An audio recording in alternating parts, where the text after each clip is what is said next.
Hey everybody, welcome to Sell Me a Movie, a subcategory here on the Cavalier Studios YouTube channel where I tell you my personal opinion about films that are either out in theaters or streaming currently now. Now I do take suggestions, so leave a comment down below if you guys would like me to watch a film and share my thoughts on it as well.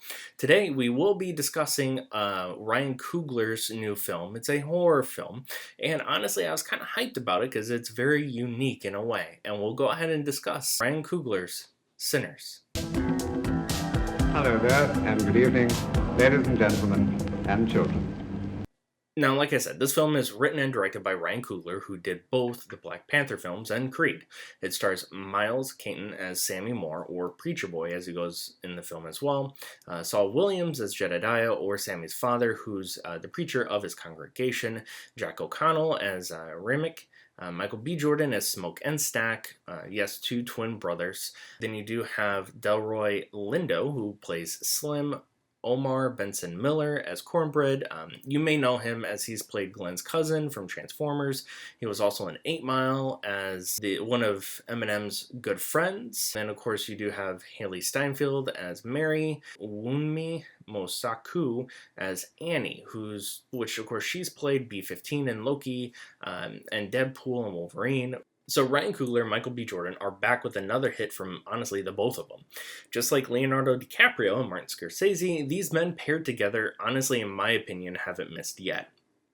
Now, Sinners is set in the 1930s, Clarksdale, Mississippi, which, of course, during that time is during the Jim Crow laws, Al Capone's reign in Chicago, most notably, especially there's references in the movie about that, gambling being illegal, and, of course, bootlegging. The movie starts off with the introduction of the main character, though, Sammy, and I know it's marketed mostly around both Michael B. Jordan's character as well as Haley Steinfeld's characters. However, the film itself is centralized around Miles Caton's character, Sammy Moore, who goes by the nickname of, like I said earlier, Preacher Boy. Sammy walks into his father's congregation as he's preaching, and you can honestly tell that this poor boy has done or just went through some gruesome battle. And it honestly sets a table of how the film will basically be. We're then set to the day before all of this, where we see Smoke and Stack, the two twin brothers played by Michael B. Jordan, just coming back to town from living in Chicago and looking to build a juke joint for their friends and everybody in that town, filled with booze, gambling, and dancing. It doesn't really show any vampires, the film doesn't, until midway through, honestly, possibly more. The lead vampire, though, Remick, played by Jack O'Connell, is very unique in a way that I love, and I don't believe we've ever seen, as he's an Irish vampire. And it works honestly so well. It brings such an Irish culture and music to a fun vampire flick. Also, that's another thing, too, is the fact that the music in this film fits so well, both when it's lyrical and instrumental, too. There is one specific scene, though, where Ryan Coogler does an homage to decades worth of music, specifically to hip-hop and jazz and blues, which shouldn't honestly fit in the film, but the way that he not only writes it, but directs it too, it molds into a sequence that fits just like a puzzle piece.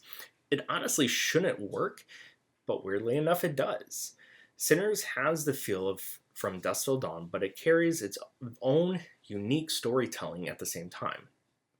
The film is a slow burn, which is perfect, all due to the fact that many horror movies don't do this, which allows the audience to grow naturally to know the characters. And by doing this, also, a slow burn route, you as the audience, and of course me, learn to enjoy the character's presence on the screen, so when a death happens in the film, it's much more impactful rather than, oh, well, that's a one-off character.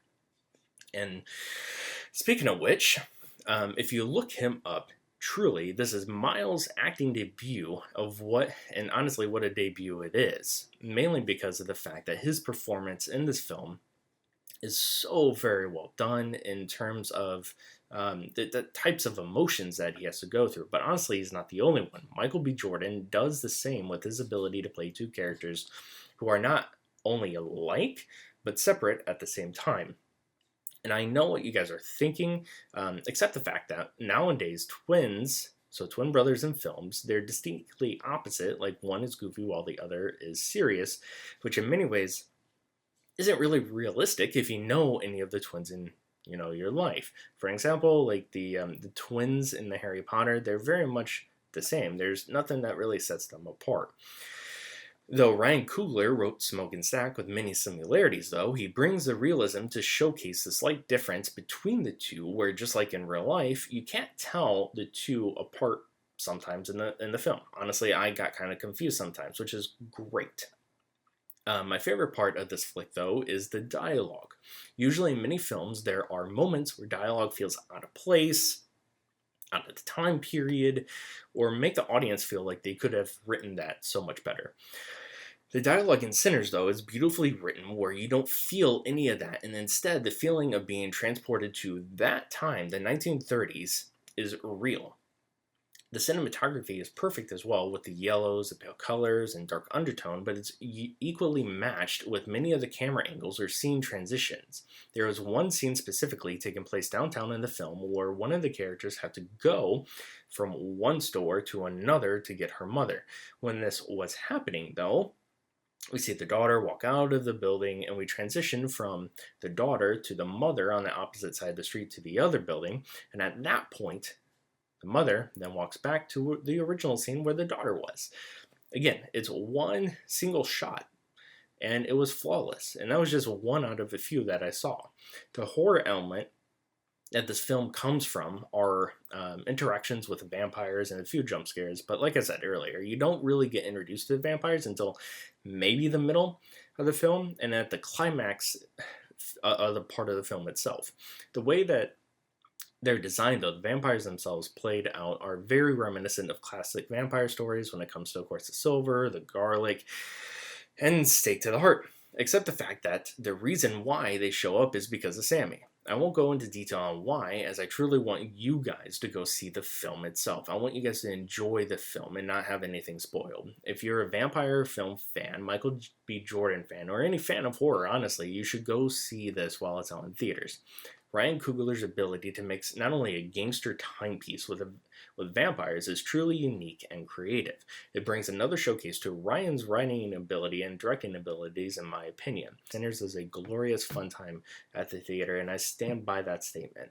So, if you have seen the movie Sinners, leave a comment down below, like, subscribe to the channel, follow us on all social platforms, and we'll see you guys next time for the next review.